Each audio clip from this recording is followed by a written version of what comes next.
దేవునికి స్తోత్రం. ప్రభు నామంలో మీ అందరికి వందనాలు. ఈరోజు నిర్గమకాండము 5వ అధ్యాయాన్ని ధ్యానం చేసుకుందాం.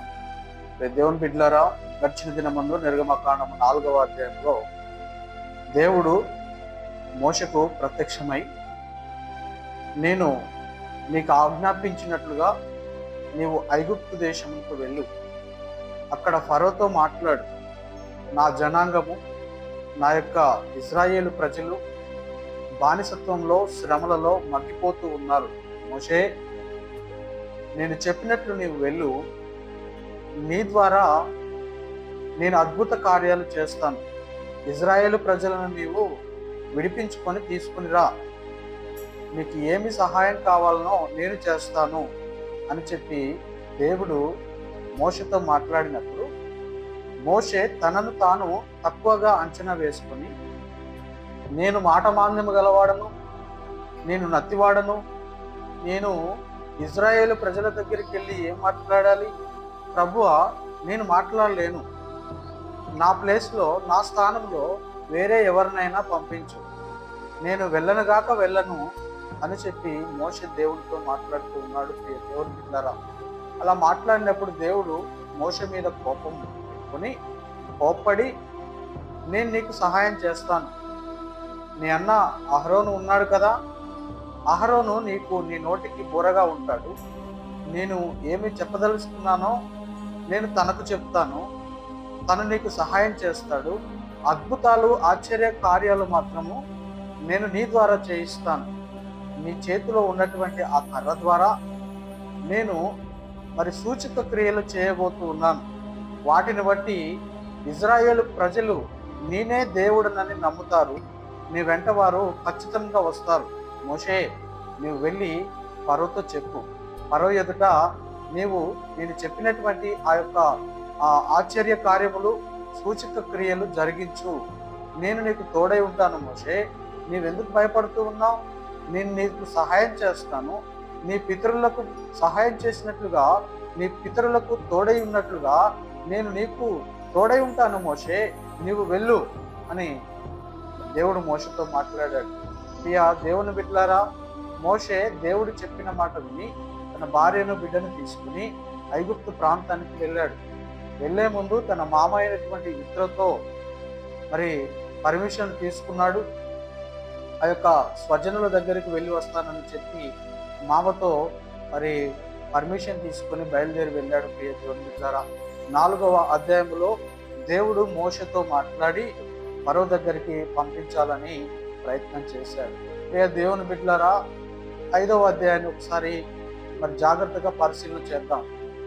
మోషే అహరోనులు ఫరో దగ్గరికి వెళ్ళిపోయి ఫరో దగ్గర నిలుచొని, మా దేవుడు ఇజ్రాయేలు ప్రజలని మాతో కూడా పంపించమని మా దేవుడు చెప్పాడు, వారు 3 దినములు దేవునికి బలులర్పించి దేవుణ్ణి స్తుతించి వెళ్ళడానికి వారికి పర్మిషన్ ఇవ్వు, వారిని పంపించు అని చెప్పి ఫరో దగ్గర వారు రిక్వెస్ట్ చేస్తూ మాట్లాడుతూ ఉన్నారు. దేవుని బిడ్డలారా, ఎప్పుడైతే మోషే అహరోనులు ఫరో దగ్గరికి వచ్చి మాట్లాడుతూ ఉన్నారో, ఆ మాటలు విన్నటువంటి ఫరో కోపంతో, యెహోవా ఎవడు? యెహోవా దేవుడు ఎవరు? నేనెందుకు ఇజ్రాయేలు ప్రజలను పంపించాలి అని చెప్పి గర్వంతో కూడినటువంటి మాటలు మాట్లాడుతూ ఉన్నాడు. తన మనసులో గర్వము, తన హృదయము కఠినమైపోయింది. దేవుడు తన హృదయాన్ని కఠినపరుస్తాడని చెప్పాడు కదా, అదే మాదిరిగా దేవుడు కఠినపరుస్తాడని చెప్పినట్టుగానే ఫరో హృదయము కఠినమైపోయింది. ఇజ్రాయేలు ప్రజలతో వెట్టి షాకీర్లు చేయించుకుంటూ, వారికి పని భారము ఒత్తిడి చేసి, వారిని కొడుతూ, వారి చిత్రహింసలకు గురి చేస్తూ ఫరో ఇజ్రాయేలు ప్రజలను వాడుకుంటూ ఉన్నాడు. ప్రియ దేవుని బిడ్డలారా, ఇజ్రాయేలు ప్రజలు బహు కష్టము చేసేవారిగా ఉన్నారు. వారు పనిలో ప్రావీణ్యము గలవారు, ఇటుకలు చేసేవారు, అలాగే వ్యవసాయం చేసేవారు. అలా చేస్తున్నటువంటి ఇజ్రాయేలు ప్రజలతో ఫరో మరీ కఠినంగా పనులు చేయించుకుంటూ ఉన్నాడు.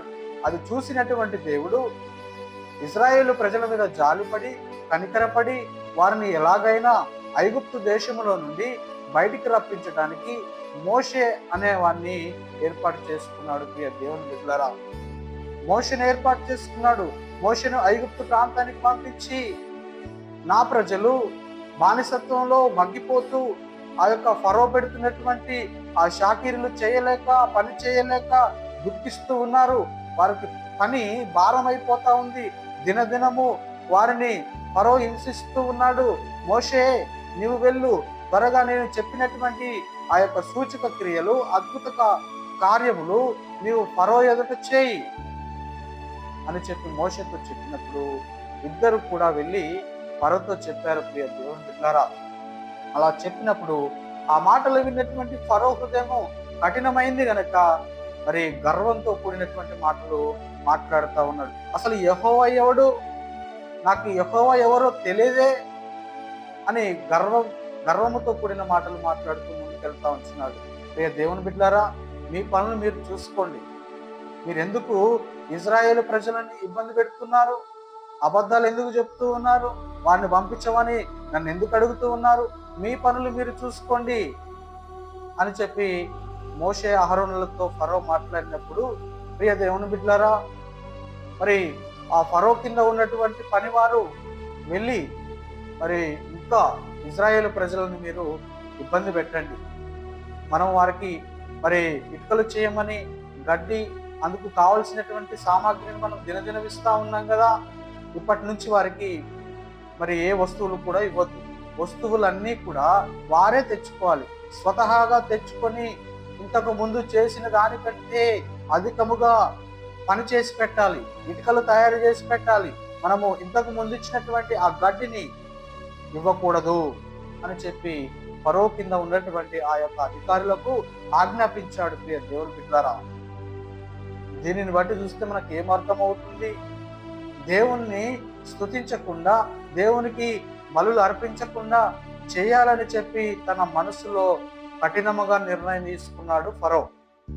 కానీ దేవుడు మోషే అహరోనులను పంపించి, నా ఇజ్రాయేలు ప్రజలను నీవు బయటికి తీసుకురావాలి, మోషే నేను చెప్పినట్లు చేయి అని దేవుడు మోషేని ఏర్పాటు చేసుకున్నాడు.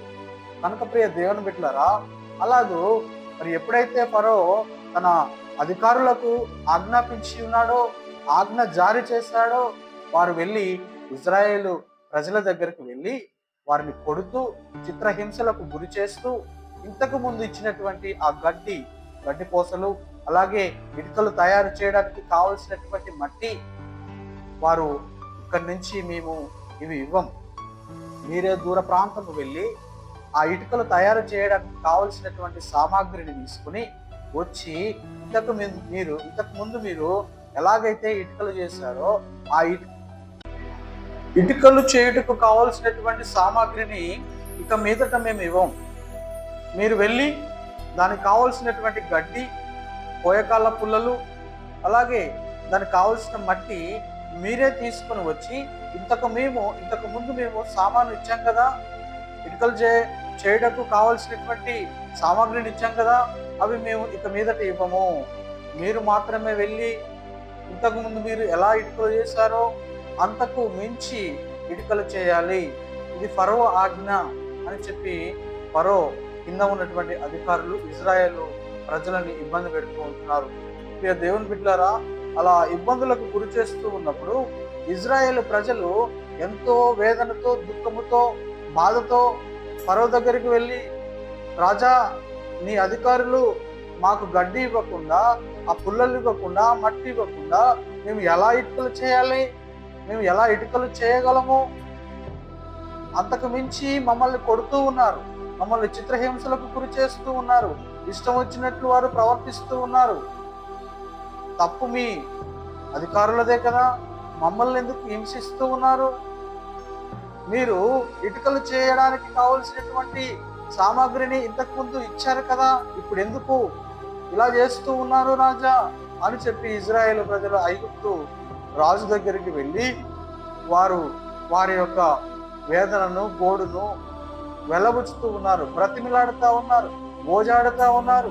రాజా, ఇది మీకు తగదు, మేము ఇంతకు ముందు మీరు ఇచ్చినటువంటి ఆ వస్తువులతో మేము ఇటుకలు చేశాం, చక్కగా మీకు పని చేసి పెట్టాం, ఇప్పుడేంటి మాకు ఏవి కూడా ఇవ్వనని చెప్తా ఉన్నారు అని మరి ఫరోతో మాట్లాడినప్పుడు ప్రియ దేవుని బిడ్డలారా, ఫరో హృదయము కఠినమైనది కనుక ఫరో హృదయంలో ఉన్నటువంటి ఆ కఠినత్వమును ఇంకను రెట్టింపు చేసుకొని ఆ ప్రజలతో మాట్లాడుతూ ఉన్నాడు.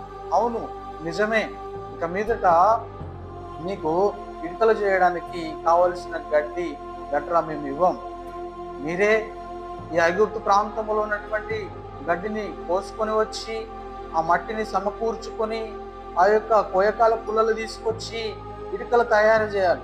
లెక్క ఏమాత్రము కూడా తగ్గవద్దు. ఇంతకు ముందు మేము ఇచ్చినప్పుడు మీరు ఎలా అయితే చేశారో ఇప్పుడు కూడా అలాగే మీరు పని చేయాలి. మీరు కష్టపడి పని చేయాలి. మీ దేవునికి 3 దినములు మేము వెళ్ళి బలులు అర్పించి వస్తామని చెప్తున్నారు కదా, మేము పంపించడానికి సిద్ధంగా లేము. నేను సిద్ధంగా లేను. మీరు అబద్ధాలు ఆడుతూ ఉన్నారు, మీరు నాతో మరి అబద్ధము మాటలు చెప్తూ ఉంటున్నారు అని చెప్పి ఫరో రాజు వారితో మాట్లాడి కఠినముగా వారిని పంపించేస్తూ ఉంటున్నాడు. ప్రియ దేవుని బిడ్డలారా, మోషే అహరోనులు ఫరో దగ్గరికి వచ్చి మరి దేవుడు చెప్పమన్నటువంటి మాటలు చెప్పారు. దేవుడు ఏదైతే చెప్పమన్నాడో అది సూటిగా ఫరోతో మాట్లాడాడు. అలాగే ఫరో అంటాడు, నేను వారిని పోనీయనలను, నేను వారిని మాత్రం కూడా పంపిగను అని చెప్పి ఫరో మాట్లాడాడు. ప్రియ దేవుని బిడ్డలారా, దేవుడు ఏం చెప్పాడు మోషే అహరోనులకు? నీవు మా ఇజ్రాయేలు ప్రజలను పంపిస్తేనే సరి. వారు ఐగుప్తు ప్రాంతంలో వారు పడుతున్నటువంటి బాధలు, వేదనలు, కష్టాలు దేవుడు చూశాడు. ఒకవేళ మీరు వారిని పంపించకపోతే నీ కుమారుడు చనిపోతాడు, ఈ దేశం మీదకి రకరకాలైనటువంటి కీడు సంభవిస్తుంది, అపాయము సంభవిస్తుంది అని చెప్పి ముందుగా ఫరో రాజుకు వీరు హెచ్చరిక చేశారు. ప్రియ దేవుని బిడ్డలారా, దేవుడు ఇజ్రాయేలు ప్రజల యొక్క మూలుగులను మొరను విన్నాడు. విని మోషతో ఈ విధంగా మాట్లాడి పంపించాడు. ప్రియ దేవుని బిడ్డలారా, మరి మోషే అహరోనులు ఫరోతో మాట్లాడి బయటకు వచ్చినప్పుడు ఇజ్రాయేలీలతో మాట్లాడాలని చూశారు. కానీ ఇజ్రాయేలీలు మరి వారి యొక్క బాధను, వారి యొక్క వేదనను చెప్పుకోవడానికి మరి ఎదురు చూస్తూ ఉంటున్నారు. కనుక మోషే దేవుని దగ్గర గోజాడుతూ ఉన్నాడు. దేవా, నీవు నాతో మాట్లాడిన క్షణము నుంచి, నీవు ఫరోతో మాట్లాడు అని చెప్పినటువంటి ఆ క్షణము నుంచి ఇప్పటి వరకు నేను వెళ్ళి చెప్తూనే ఉన్నాను. ఫరో హృదయం కఠినమైనది, తను మరి ఇజ్రాయేలు ప్రజలను పంపించట్లేదు. నువ్వు ఎప్పుడు జోక్యం చేసుకుంటావు? నువ్వు ఎప్పుడు కనికరిస్తావు? నువ్వు ఎప్పుడు ఆ యొక్క చెర నుంచి వారిని విడిపిస్తావు? దేవా, నీవు చెప్పినది నేను తప్పకుండా చేశాను. నీవు మాత్రమే వారిని విడిపించగలిగేటటువంటి దేవుడవు. కనుక దేవా, నీవే వారిని విడిపించని మోషే దేవుని దగ్గర విజ్ఞాపన చేస్తూ వచ్చినాడు. దేవుని బిడ్డలారా, మోషే ఇజ్రాయేలు ప్రజలతో భయంకరమైనటువంటి పనులను చేయించుకుంటూ ఉన్నాడు. వెట్టి చాకిరిని చేయించుకుంటూ ఉన్నారు. వారు బానిసత్వంలో మగ్గిపోతూ, వారు తినక వేదనలకు గురవుతూ, వారు ఎంతో వేదనకరమైనటువంటి బాధను అనుభవిస్తూ మరి ఎదురు చూస్తూ ఉంటున్నారు. దేవుని బిడ్డలారా, మోషే అనేటటువంటి వాడు దేవుని మాట చొప్పున దేవుని మాటను విని ఇజ్రాయేలు ప్రజలని ఆ యొక్క బానిస సంఖ్యలు విప్పి తీసుకురావడానికి ప్రయత్నాలు చేస్తూ ఉన్నాడు. కానీ ఫరో హృదయం కఠినమైంది. గర్వంతో కూడినటువంటి మాటలు ఫరో మాట్లాడుతూ ఉన్నాడు. ఫరో గర్వముతో కూడిన మాటలు మాట్లాడుతూ తన ముందుకు కొనసాగుతూ ఉంటున్నాడు. గర్వము తన హృదయములో చోటు చేసుకుంది. దేవుడు మొదట మోషతో మాట్లాడినట్టుగా గర్వము ఫరో హృదయంలో ఉంది. అందుకే ఐగుప్తులో ఉన్నటువంటి ఇజ్రాయేలు ప్రజలను తను బయటికి పంపించడానికి ఏమాత్రం కూడా ఇష్టంగా లేడు, ఏమాత్రం కూడా ఇష్టాన్ని చూపించడం లేదు. ఎందుకంటే వారు కష్టపడి పనిచేసే వాళ్ళు, వారు కష్టపడి పనిచేస్తూ వారికి ఇచ్చినటువంటి పనిని తప్పకుండా చేసి ఫరోకు చూపించేవారు కనుక వారిని వదులుకోవడానికి ఫరో ఏమాత్రం కూడా ఇష్టపడటం లేదు. పైగా వారిని ఒక బానిసలుగా చూస్తూ, సోమరులుగా చూస్తూ, వారి యొక్క పనిని రెట్టింపుగా ఒత్తిడికి గురి చేస్తూ, వారికి రెట్టింపు పనినిస్తూ వారితో పని చేయించుకుంటూ ఉన్నాడు. ప్రియ దేవుని బిడ్డలారా, వారి మూలుగులు, వారి యొక్క వేదనలు, వారి యొక్క పరిస్థితులన్నీ కూడా దేవునికి తెలుసు.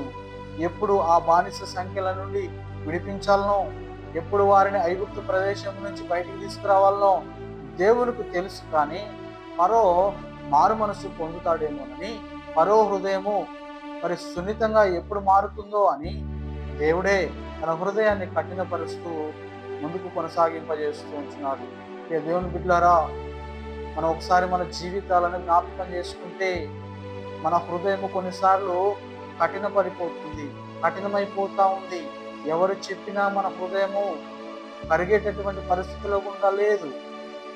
దేవుని వాక్యం గురించి చెప్తూ ఉన్నప్పుడు నీవు అలా జీవించవద్దు, దేవుడు మరి చక్కగా జీవించమని నీతో చెప్తూ ఉన్నాడు, వాక్యం ద్వారా నీతో మాట్లాడుతూ ఉన్నాడు. నీవు భయంకరమైనటువంటి పరిస్థితుల్లో గుండా వెళుతా ఉన్నావు, జాగ్రత్త, నీవు మరి తిరగరాని చోట్లల్లో తిరుగుతూ ఉన్నావు, నీవు దేవుని మాటను పెడచెవిన పెట్టి నీ ఇష్టానుసారమైనటువంటి పని చేయడానికి తిరుగుతూ ఉన్నావు, జాగ్రత్త. చిన్న చోటికి, నీ ఇష్టానుసారమైనటువంటి ప్రదేశానికి, నీకు ఏది నచ్చుతుందో దాన్ని చేయడానికి నీవు ఇష్టపడుతూ ఉన్నావు, నీ హృదయము కఠినమైపోయింది అని ఈ సేవకుడు, దేవుని తెలుసుకున్నవారు ఎవరైనా సరే నీకు చెప్తూ ఉన్నప్పుడు నీ హృదయము బండబారిపోయింది, నీ హృదయం కఠినమైపోయింది. ఆ మాటలు నీవు వినే స్థితిలో లేవు. ఆ మాటలను విని ఆ ప్రకారంగా నడిచే పరిస్థితుల్లో నీవు లేవు. నీవు లోక సంబంధమైనటువంటి వాటి కోసం కాకులాడుతూ ఉన్నావు. లోకంలో జరిగేటటువంటి మరి శరీరాశ, నేత్రాశ, జీవపు డంబము వైపు నీవు చూస్తూ ఉన్నావు, నువ్వు ఎదురు చూస్తూ ఉన్నావు. ఏ సహోదరుడా, సహోదరి, దేవుడు నీతో మాట్లాడుతున్నాడు కదా, నీ చెవి వినబెట్టు. దేవుని మాటలు, ఆ దేవుని మాటలకు నీ చెవి యొక్కు. అంటాడు, గర్వము నీలో నుండి తీసివేయి. నీ హృదయంలో ఉన్నటువంటి గర్వాన్ని పక్కకు పెట్టి దేవుని వాక్యం వైపు మళ్ళు. దేవుని వాక్యములో జ్ఞానం ఉంది. దేవుడు నీతో మాట్లాడుతూ ఉంటున్నాడు. నీవెలా జీవిస్తూ ఉన్నావు? నీ హృదయం కఠినమైపోయిందా? ఇష్టానుసారమైనటువంటి జీవితానికి నీవు అలవాటు పడ్డావా? భయంకరమైనటువంటి వ్యసనాలకు నీవు అలవాటు పడి బానిసత్వంలో బ్రతుకుతున్నావా? త్రాగితే నీ అవయవాలు ఖరాబ్ అయిపోతాయని నీకు తెలుసు, అయినా నీవు త్రాగుడుకు బానిసైపోయావు. ఎందు నిమిత్తము నీ శరీరాన్ని పాడు చేసుకుంటూ ఉన్నావు. నీ శరీరము లోపల ఉన్నటువంటి నీ ఆత్మ పరిస్థితి ఏమిటి? నీ ఆత్మ మరి దేవునిది కదా. దేవుడిచ్చినటువంటి నీ ఆత్మను కాపాడుకోవాల్సినటువంటి బాధ్యత నీ మీద ఉంది కదా.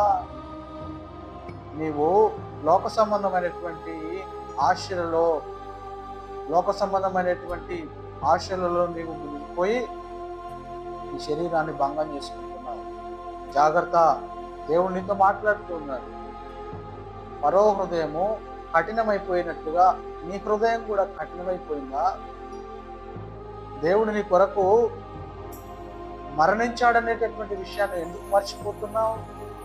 ఈ భూమి మీదకి ఒక మనిషి కోసము దేవుడు శరీరధారిగా వచ్చాడన్న సంగతి నీవు ఎందుకు మర్చిపోతున్నావు?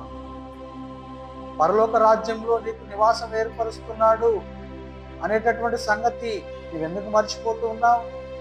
ఇంతలో కనపడి అంతలో మాయమైపోయేటటువంటి ఈ యొక్క పరిస్థితులను, ఆ పరిస్థితులకు నీవు ఆశపడి నీ జీవితాన్ని ఎందుకు భంగం చేసుకుంటూ ఉన్నావు? సహోదరుడా, సహోదరి, దేవుని వాక్యం నీతో మాట్లాడుతూ ఉంది. ఆనాడు ఇజ్రాయేలు ప్రజలను ఐగుప్తు దేశంలో నుండి కనాను ప్రాంతానికి, పాలు తేనెలు ప్రవహించేటటువంటి ప్రాంతానికి దేవుడు వారిని నడిపించాలని ఇస్తూ ఉన్నప్పుడు మరో హృదయం ఎలా ఉందో తెలుసుకోవడానికి మరో హృదయాన్ని దేవుడు మొదటగా కఠినపరిచాడు. దేవుడు చెప్పినటువంటి మాటలు మోషే వింటాడా లేదా అని మోషేను దేవుడు పరీక్షించాడు. మోషేను ఏర్పాటు చేసుకున్నాడు. మోషేని వెళ్ళి ఐగుప్తు ప్రాంతంలో ఉన్నటువంటి ఫరోతో మాట్లాడు, ఫరోతో చెప్పు, చేయవలసినదంతయు కూడా నేనే చేస్తాను. కేవలం నువ్వు అలా నిలబడి చూడు, నేను చేసేటటువంటి సూచక క్రియలు నువ్వు నిలబడి చూడు. ఫరోతో నువ్వు మాట్లాడని చెప్పి దేవుడు మోషను ఏర్పాటు చేసుకున్నాడు. ఫరో హృదయాన్ని ఒకవైపు కఠినపరుస్తూనే మోష యొక్క మనస్తత్వాన్ని తెలుసుకోవాలని దేవుడు ఆశపడి ముందుకు సాగుతూ ఉన్నాడు. దేవుని ద్వారా అలాగూ మోషను ఏర్పాటు చేసుకుని ఐగుప్తు ప్రాంతానికి పంపినప్పుడు మోషే అహరోనులు కలిసి ఫరోతో మాట్లాడినప్పుడు తన హృదయం బండబారిపోయింది, కఠినమైపోయింది. ఇజ్రాయేల్ ప్రజలను మాత్రం పంపించడానికి ఇష్టపడట్లేదు. వారిని పంపించకుండా తిరిగి వారికి ఇచ్చినటువంటి పనిని రెట్టింపు చేస్తూ ఉన్నాడు. వారికి ఇచ్చినటువంటి పనిని కఠినపరుస్తూ ఉన్నాడు.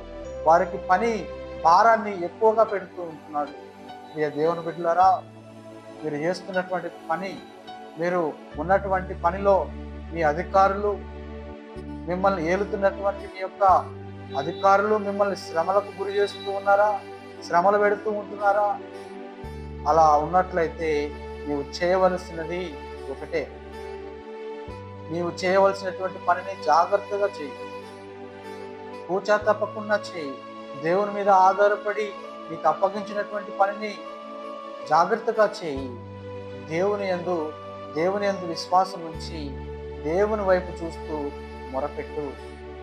వారి హృదయము ఖచ్చితంగా మారిపోతుంది. వారి హృదయము బండబారిన కఠినమైనటువంటి హృదయము దేవుడు ఖచ్చితంగా మారుస్తాడు.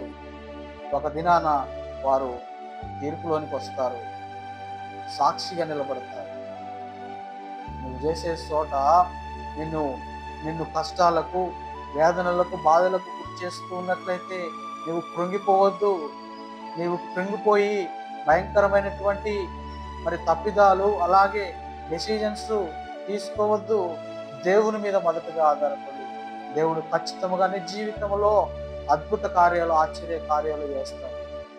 దేవుని బిడ్డలారా, ఫరో వంటి హృదయము ఒకవేళ వారికి ఉన్నట్లయితే ఒక దినాన ఆ హృదయాన్ని నునుపైన హృదయం, మన హృదయంలో గర్వంతో కూడినటువంటి విషయాలు ఉన్నట్లయితే త్వరగా మనము మన హృదయంలో ఉన్న గర్వాన్ని తీసేద్దాం. దేవుడు మనల్ని శిక్షింపక మునిపే దేవుని వైపు చూద్దాం. దేవుని వాక్యాన్ని ధ్యానించుట కొరకు దేవుని వైపు చూస్తూ దేవుని వాక్యాన్ని ధ్యానించడానికి మనం ఆలోచన కలిగి ముందుకు కొనసాగుదాం. మోషే అన్నాడు, నేను నత్తివాణ్ణి ప్రభువా, నేను ఇజ్రాయేలు ప్రజలతో ఎలా మాట్లాడగలను? నేను మాట్లాడలేను, కానీ నా స్థానంలో ఇంకొక వ్యక్తిని ఏర్పాటు చేసుకో. దేవునికి సలహా ఇస్తూ ఉంటున్నాడు. దేవునితో మాట్లాడుతూ, నేను నత్తివాణ్ణి, నేను మాట్లాడలేను అని మోషే అన్నప్పుడు దేవుడు, నత్తివాడైనా సరే నీవే నాకు కావాలి, నీవు నాకు నచ్చావు, నేను నిన్ను ఏర్పాటు చేసుకుంటున్నాను, నీవు నిలబడి చూడు, నేను చేయబోయేటటువంటి ఆశ్చర్య కార్యాలు, అద్భుత సూచక క్రియలు, వాటిని బట్టి ఫరో హృదయము కరిగిపోతుంది. అప్పుడు ఇజ్రాయేల్ ప్రజలను పంపిస్తాడు. మోషే, నువ్వెందుకు భయపడుతూ ఉన్నావు? ఫరో హృదయాన్ని కఠినపరిచింది నేనే. తను గర్వపు మాటలు మాట్లాడతాడు, ఇష్టానుసారమైనటువంటి మాటలు మాట్లాడతాడు. అయినను నీవు అవేమీ పట్టించుకోకు. ఒక దినమందు నేను ఇజ్రాయేల్ ప్రజల్ని అక్కడి నుండి, ఆ బానిసత్వంలో నుండి నేను బయటికి తీసుకొస్తాను, నీవు నిలబడి చూడు చాలు అని మోషతో దేవుడు మాట్లాడుతూ ఉంటున్నాడు. నీ హృదయంలో ఫరో వంటి కఠినమైనటువంటి గర్వపు హృదయం ఉందా? ఒకవేళ ఉంటే ప్రభువుకు అప్పగించు. దేవుడు నీ హృదయాన్ని మారుస్తాడు. ఇంతకాలము నీవు తిరిగినటువంటి తిరుగుళ్ళు, ఇంతకాలము నీవు చేసినటువంటి మోసాలు, ఇంతకాలము నువ్వు వ్యతిరేకమైనటువంటి కార్యాలు చేసినటువంటి పరిస్థితులు దేవునికి అప్పగించు. దేవుడు ఖచ్చితంగా నీ హృదయాన్ని మార్చి నిన్ను నూతన పరుస్తాడు. దేవుని బిడ్డలారా, ఈ మాటలు వింటున్నటువంటి సహోదరుడ, సహోదరి, ఐగుప్తులో ఉన్నటువంటి ప్రజలు, ఇజ్రాయేలు ప్రజలు, వారు దేవుని వైపు చూస్తూ ఉన్నారు, కానీ దేవుడు వారిని పరీక్షిస్తూ ఉంటున్నాడు.